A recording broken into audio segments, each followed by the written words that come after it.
Di suatu pagi yang biasanya tenang, ketentraman istana Baghdad terusik oleh kedatangan seorang saudagar kaya dengan wajah sembab dan mata yang merah karena menangis.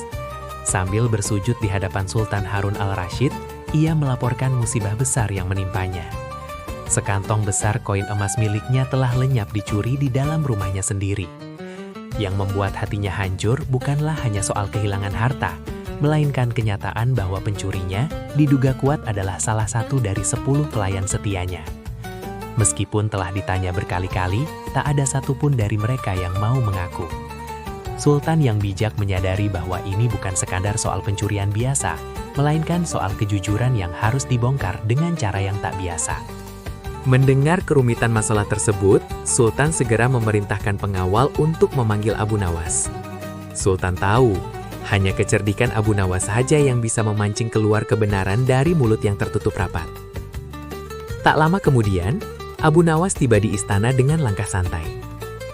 Setelah mendengar kronologi kejadiannya, ia meminta ke-10 pelayan itu dikumpulkan dalam satu ruangan tertutup.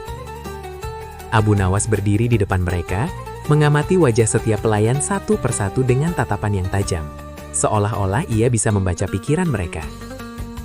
Suasana di dalam ruangan itu menjadi sangat sunyi dan tegang. Para pelayan saling pandang, bertanya-tanya, metode apa yang akan digunakan oleh pria yang dikenal penuh tipu daya cerdik ini. Abu Nawas kemudian mengeluarkan 10 potong kayu atau tongkat kecil dari balik jubahnya. Tongkat-tongkat itu terlihat sangat identik. Masing-masing memiliki panjang tepat 30 cm. Dengan nada suara yang sengaja dibuat mistis dan berwibawa, Abu Nawas berkata, "Dengarkan baik-baik, wahai para pelayan. Ini bukanlah kayu biasa yang kalian temukan di jalan. Ini adalah tongkat ajaib yang hamba bawa langsung dari hutan terlarang yang penuh misteri." Ia membagikan satu tongkat kepada setiap pelayan dengan sangat hati-hati. "Bawa pulang tongkat ini dan kembalilah besok pagi. Perlu kalian ketahui, tongkat milik si pencuri akan tumbuh memanjang sendiri sebanyak 5 cm malam ini, karena ia merasa tidak tenang." Malam pun tiba. 9 pelayan bisa tidur dengan sangat nyenyak, karena hati mereka bersih dan tidak merasa mengambil harta majikan mereka. Namun, di salah satu kamar pelayan, suasana terasa sangat berbeda. Sang pencuri yang sebenarnya duduk di pinggir tempat tidurnya dengan wajah pucat pasi. Ia terus menatap tongkat kayu yang ada di tangannya dengan penuh ketakutan. Kata-kata Abu Nawas tentang tongkat yang akan tumbuh memanjang terus terngiang-ngiang di telinganya.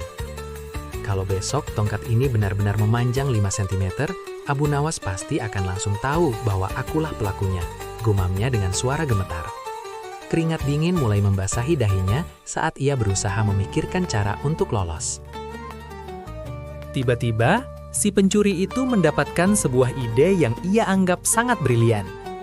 Dengan senyum licik yang muncul dari rasa takut, ia berpikir, aku punya cara untuk mengelabui Abu Nawas. Jika tongkat ini memang akan tumbuh 5 cm, maka aku akan memotongnya sekarang sebanyak 5 cm pula. Dengan begitu, besok pagi saat tongkat ini memanjang, ukurannya akan kembali menjadi 30 cm, persis seperti tongkat yang lainnya." Tanpa membuang waktu, ia segera mengambil sebuah pisau tajam.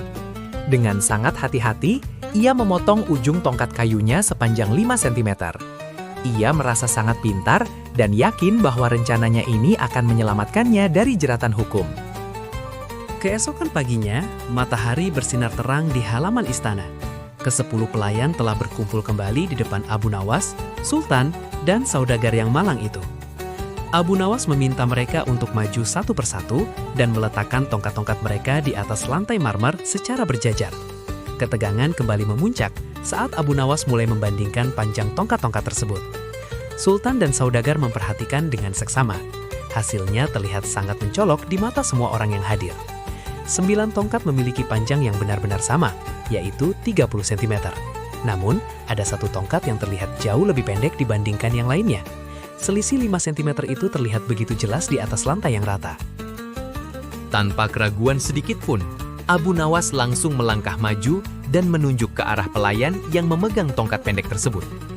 "Baginda yang mulia, inilah orang yang telah mencuri koin emas milik saudagar kita. seru Abu Nawas dengan tegas. Pelayan itu seketika gemetar hebat. Wajahnya pucat pasi seperti kertas, dan ia langsung berlutut sambil menangis mengakui segala perbuatannya. Namun, Sultan Harun al-Rasyid merasa sangat bingung.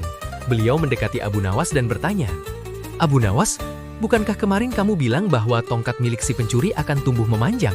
Tapi kenapa tongkat milik orang ini justru menjadi lebih pendek dari yang lainnya?" Abu Nawas tertawa kecil mendengar pertanyaan Sultan. "Ampun Baginda," jawabnya dengan tenang. "Sejujurnya, tongkat ini hanyalah kayu biasa dari pasar. Ia tidak memiliki kekuatan ajaib untuk tumbuh atau memendek. Namun, hanya seorang pencuri yang merasa takut dan dibayangi rasa bersalahlah yang akan tega memotong tongkatnya sendiri. Ia begitu percaya pada kebohongan saya tentang tongkat yang memanjang, sehingga ia berusaha menyiasatinya. Ketakutannya itulah yang justru menyingkap kebenaran yang ia sembunyikan." Sultan pun tertawa bangga akan kecerdikan Abu Nawas. Saudagar itu pun akhirnya mendapatkan kembali emasnya, dan si pencuri pun dibawa pergi untuk mempertanggungjawabkan perbuatannya. Sekali lagi, logika Abu Nawas berhasil menegakkan keadilan. Kisah ini mengajarkan kita bahwa rasa bersalah adalah beban yang paling berat untuk disembunyikan. Kejujuran mungkin terasa sulit, namun kebohongan hanya akan menjebak kita dalam ketakutan yang lebih besar. Jangan pernah biarkan rasa takut membuatmu melakukan hal bodoh, karena kebenaran akan selalu menemukan jalannya.